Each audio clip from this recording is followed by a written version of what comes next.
Hello everyone, I'm here to answer the client question. Should motherhood be a choice? Why only motherhood? Fatherhood also should be a choice. In fact, it has to be an active choice, which means it's something which is chosen by both the partners without the influence of anyone. So there's no need or there is no pressure on them to fulfill someone's expectations of bearing a child. Instead, it is taken by both the partners as a natural transition to the marriage. Then it is an active choice. Yes, parenthood should be a choice. Why should parenthood be a choice, and why should it not be a passive choice? Because when it is taken under the pressure or in order to live up to someone else's expectations, it's not an active choice. Then what happens is both the partners are not ready for a child yet.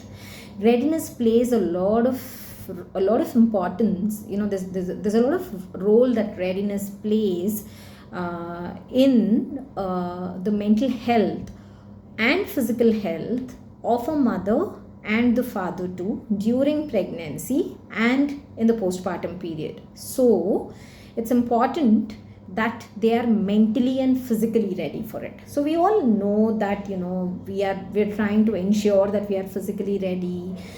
We follow all the scans, or we follow what our gynecologists say, and we are regular to all our checkups. And there are a lot of partners who support and who accompany the women. So all of that is taken care of. But the question that we need to ask ourselves is, are we prioritizing mental health also, just like the way we are prioritizing physical health?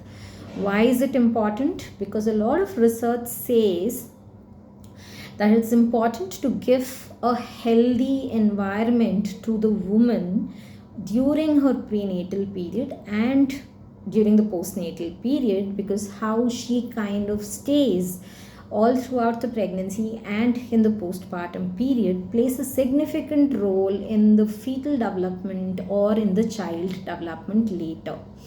So what are we supposed to do? We are supposed to provide a healthy environment. We are supposed to provide support as required by the woman.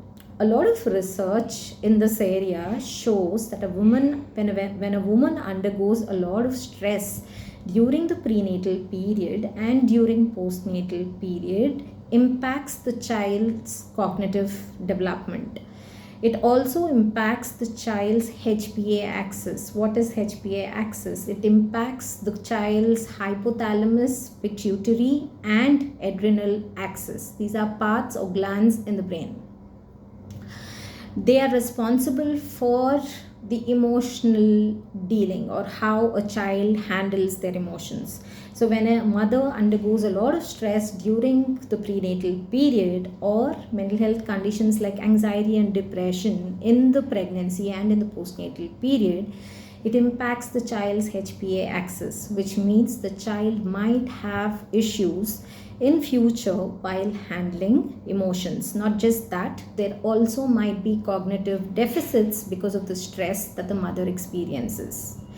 Now, why am I saying this? Because how do we come out of it?